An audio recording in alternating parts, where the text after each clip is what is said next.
Assalamualaikum warahmatullahi wabarakatuh. Perkenalkan, kami adalah tim finalis Lomba Karya Tulis Ilmiah Nasional IDEA 4, mewakili UNJ dengan kode MS21. Nama saya Yolanda Devi Suci Anjani dari Pendidikan Kimia 2019. Hari ini saya ditemani oleh rekan saya Raffi Al-Badri dari Pendidikan Kimia 2018 dan Ferdi Virgautama dari Biologi 2019. Pada kesempatan kali ini kami akan mempresentasikan Eco Study, strategi pembelajaran inovatif ekoenzim berbasis tim dan lingkungan dalam meningkatkan keterampilan sains bagi peserta didik. Topik bahasan pada saat ini akan kami mulai dari latar belakang, penjelasan tujuan dan manfaat, mendasarkan pada kajian pustaka, menjelaskan metode penulisan, membahas gagasan kelompok, dan diakhiri dengan kesimpulan. Mengapa kami mengangkat topik ini? Berdasarkan data oleh Prasetya Ningtyas dalam penelitiannya di tahun 2020, menyebutkan bahwa PJJ di mata peserta didik terlihat membosankan. Penyebabnya yaitu kurangnya motivasi belajar dan suasana pembelajaran yang kurang menarik. Hal ini tentunya dapat mempengaruhi performansi peserta didik dalam proses pembelajaran. Menteri Pendidikan Bapak Nadiem Makarim dalam konferensi persnya di tahun 2020 mengkhawatirkan apabila hal ini terus terjadi, peserta didik kemungkinan akan mengalami learning loss yang bisa memicu putus sekolah. Tujuan kami dalam mengangkat topik ini ialah untuk meningkatkan keterampilan proses sains peserta didik melalui Eco Study yang berbasis tim dan lingkungan. Eco Study adalah inovasi yang akan meningkatkan keterampilan proses sains peserta didik dan keterlibatannya dalam proses belajar, serta pemahaman konsep terintegrasi STEAM pembelajaran sains pada masa pandemi. Model pembelajaran yang kami ambil adalah model Project Based Learning atau PJBL. Model PJBL pertama kali diperkenalkan oleh Ogle di tahun 1986 dengan sintaks seperti berikut. Peserta didik akan memulai pembelajaran dengan mendeskripsikan tujuan melalui pertanyaan-pertanyaan, menspesifikasi masalah yang akan dibahas, melakukan penelitian latar belakang, menghasilkan ide untuk menjawab permasalahan dan menyatakan hipotesis, mengimplementasikan solusi, dan membandingkan hasil karyanya dengan teman sebayanya. Berikutnya, Eco Study yang kami buat terintegrasi STEAM. STEAM adalah singkatan dari Science, Technology, Engineering, Arts, and Mathematics, yang akan memfokuskan siswa dalam memahami konsep dan sistem dari permasalahan yang dihadapi dengan pendidikan lintas disiplin ilmu dari sains, teknologi, teknik, seni, dan matematika. Oke, selanjutnya yaitu keterampilan proses sains yang merupakan eksplorasi konteks sains meliputi kegiatan investigasi dan interpretasi dengan penalaran ilmiah menurut YIM 2007. Bagaimana tahapan dalam proses keterampilan sains ini, yakni oleh Monhart L. dan Monhart R. 2006, yaitu dimulai dari mengobservasi, dari mengumpulkan fakta-fakta yang ada, melakukan inferensi, melakukan prediksi, membuat suatu hipotesis, membuat suatu model, kemudian melakukan klasifikasi, evaluasi dari proyek yang dilakukan merupakan keterampilan proses sains dalam pembelajaran. Kemudian, bagaimana strategi pembelajaran yang dapat meningkatkan keterampilan proses sains peserta didik, yakni dengan STEAM atau Science, Teknologi, Engineering, Arts, and Mathematics. Sains dalam pembelajaran Eco Study ini yakni kimia dan biologi. Kimia pada materi asam dan basa, serta stoikiometri dan senyawa organik, sedangkan biologi pada materi enzim dan bioteknologi. Dan bagaimana teknologi yang digunakan sebagai penunjang dalam maintenance ekoenzim, serta aplikasi desain yang digunakan untuk merancang proyek ekoenzim. Kemudian, engineering atau teknik meliputi kegiatan teknis seperti memotong, mengukur, dan lain-lain dalam kegiatan proyek ekoenzim. Kemudian, arts yaitu kegiatan yang terkait dengan seni, yakni mendesain wadah ekoenzim, menghias wadah ekoenzim untuk meningkatkan kreativitas peserta didik. Yang selanjutnya adalah matematik sebagai tools atau alat yang digunakan dalam perhitungan dasar, membuat wadah ekoenzim, memilih bentuk wadah yang cocok digunakan untuk ekoenzim, dan gas yang akan dihasilkan seperti apa, serta melakukan perhitungan pembiakan ekoenzim. Baik, selanjutnya adalah ekoenzim. Ekoenzim adalah cairan multifungsi hasil fermentasi bagian buah dan sayur yang tidak diolah. Misalnya kulit pisang, kulit kentang, kulit wortel, batang kangkung, dan sebagainya. Dan ini adalah ekoenzim yang telah kami buat.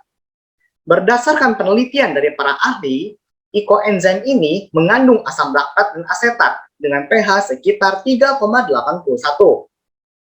Jenis mikroorganisme yang terkandung dalam ekoenzim adalah bakteri dan jamur fermentasi, misalnya Lactobacillus, Saccharomyces cerevisiae, dan sebagainya. Dalam proses pembuatan ekoenzim, terjadi berbagai lintas fermentasi yang menghasilkan varian asam dan etanol. Senyawa yang terkandung dalam ekoenzim adalah metabolit sekunder tanaman, seperti tanin, saponin, steroid, dan sebagainya. Ekoenzim ini memiliki banyak manfaat atau multifungsi. Misalnya, dapat digunakan sebagai hand sanitizer, pupuk, pestisida, bahkan dapat mereduksi radiasi elektromagnetik dan logam berat. Selanjutnya adalah pembuatan ekoenzim. Pembuatan ekoenzim ini sangat sederhana dengan alat dan bahan yang mudah didapat. Jadi langkah pertama, siapkan wadah. Ya, kemudian dituang air, di mana volume air adalah 60% volume wadah. Kemudian perbandingan massa air, gula merah, sisa buah dan sayur adalah 10:1:3. Kemudian seluruh bahan dimasukkan ke dalam wadah dan diaduk hingga merata. Kemudian wadah ditutup untuk mencegah terjadinya kontaminasi. Tutup wadah dibuka pada hari ke-7 dan ke-30 untuk melepaskan gas karbon dioksida. Selanjutnya, ekoenzim siap dipanen, siap digunakan pada hari ke-90 atau bulan ketiga. Berikutnya adalah analisis SWOT dari EcoStudy. Yang pertama adalah strength atau kekuatan. Semua komponen ekoenzim ini bersifat multifungsi atau banyak manfaat. Yang kedua, pembuatan ekoenzim ini adalah wujud partisipasi masyarakat dalam gerakan konservasi lingkungan hidup. Yang kedua adalah weakness atau kelemahan, di mana pembuatan ekoenzim ini memakan waktu yang cukup lama, yaitu sekitar 3 bulan. Kemudian, tidak semua sayur dan buah dapat dipakai. Misalnya, kulit durian, kulit nanas tidak dapat dipakai. Kemudian, memerlukan perhitungan yang akurat untuk memperoleh produk ekoenzim yang maksimal. Selanjutnya adalah traits, di mana memerlukan alat laboratorium untuk pengujian klinis, misalnya pH ekoenzim, unsur makro dan mikro, dan nutrien yang terkandung. Yang terakhir adalah opportunities. Dalam pembuatan ekoenzim ini hanya memerlukan bahan, ya bahan dan alat ini mudah diperoleh, mudah didapat. Metodenya pun sederhana dan biayanya relatif murah. Mungkin hanya untuk membeli wadah dan gula merah. Yang selanjutnya adalah metode penulisan karya tulis ilmiah ini. Jadi, kami para penulis, langkah pertama adalah mencari dan mengumpulkan data-data melalui studi pustaka, seperti buku, e-book, jurnal, internet, dan sebagainya. Kemudian, menyeleksi data yang telah didapatkan, sehingga diperoleh beberapa data terakurat dan paling berhubungan dengan karya tulis. Berikutnya, menggunakan sebagian atau seluruh informasi yang termuat dalam data-data tersebut. Yang keempat, mengakumulasikan dan menganalisis data serta informasi yang didapatkan untuk mencapai tujuan penulisan. Yang terakhir, mengkaji dan mengolah data hasil analisis sehingga diperoleh kesimpulan dalam penulisan.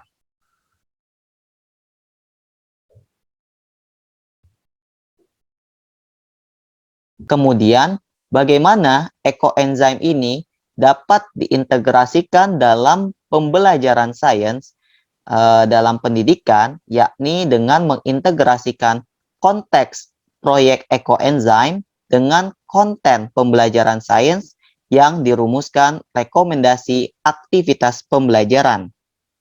Yang pertama yakni pengelolaan ekoenzim dari limbah organik, yakni kegiatan dalam konteks penambahan gula aren terkait dengan konten sains dalam ilmu kimia, yakni materi asam basa, pada spesifikasinya itu analisis pH sederhana dan larutan penyangga, stoikiometri, yakni peserta didik dapat melakukan konversi satuan konsentrasi suatu larutan, serta pemanfaatan senyawa organik.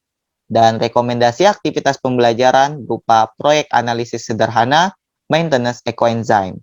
Kemudian, yakni dalam konteks observasi, pengamatan terhadap pembiakan ekoenzim dalam konten pembelajaran biologi dari bioteknologi konvensional, metabolisme sebagai reaksi kimia yang terjadi dalam tubuh makhluk hidup, serta enzim sebagai biokatalisator, yakni rekomendasinya dalam observasi terhadap pembiakan ekoenzim.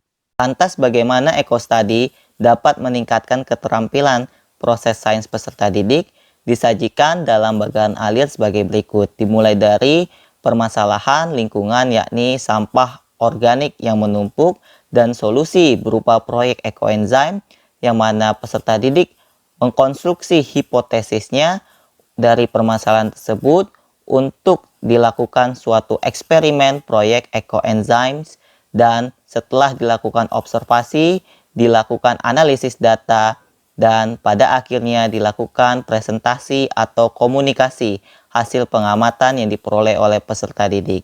Kegiatan ini bisa dilakukan di rumah ataupun di sekolah. Jadi sangat sesuai dengan situasi dan kondisi saat ini atau transisi dari pandemi dengan pembatasan yang ada.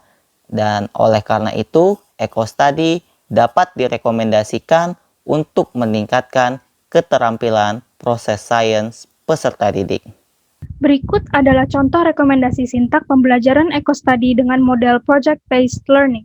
Di awal pembelajaran, siswa akan mendeskripsikan tujuan dari permasalahan sampah organik dan memahami konsep ekoenzim dari pembekalan oleh guru. Kemudian siswa akan mulai mendefinisikan dan mendeskripsikan masalah. Setelah itu, siswa akan mulai menyusun dan merancang ekoenzim yang akan dibuat. Tahap terakhir dalam proses ini yaitu siswa akan diarahkan untuk membuat ekoenzim dan mengisi LKPD. Kesimpulan dari topik bahasan kami yaitu ekostudy adalah inovasi strategi pembelajaran untuk mengembangkan keterampilan proses sains berbasis tim dan lingkungan selama di rumah. Melalui ekostudy, peserta didik akan terampil dalam membuat berbagai produk ekoenzim yang berdasarkan perhitungan serta analisis yang matematis dan sistematis. Sekian presentasi kami, kurang lebihnya mohon maaf. Wabillahi taufik wal hidayah. Wassalamualaikum Warahmatullahi wabarakatuh. Terima kasih sudah menonton.